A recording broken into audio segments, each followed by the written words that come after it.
they readily account for their own impact on their own results, good or bad.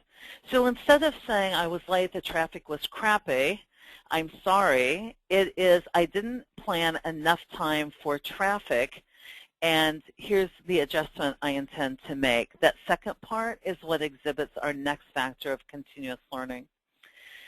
I had a gentleman interview with me once, and he just blew me away.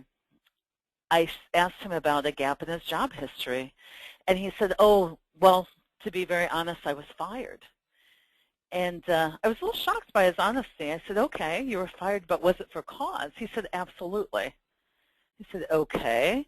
And I said, what happened? And I was waiting to hear the victim's story, all about how crazy his boss was and how unfair it was and how discriminated he was against him, and it didn't come. He simply said, I went over my boss's head on an issue that I didn't agree with her on. I did not give her the opportunity to work it out individually with me.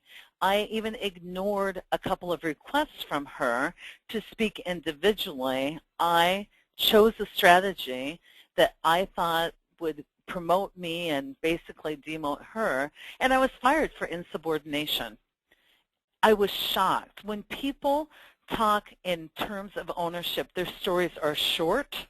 They don't have a lot of color or drama. They are simply statements of the facts, and they have a ton of eyes in their descriptions. If you are working with, interviewing, or coaching someone whose stories are long, they're complex, they go through multiple details, and the gist of the conversation is they did this to me, you know that ownership is your main issue. This is an individual with high ownership that has a healthy sense of guilt. Now, the reason I love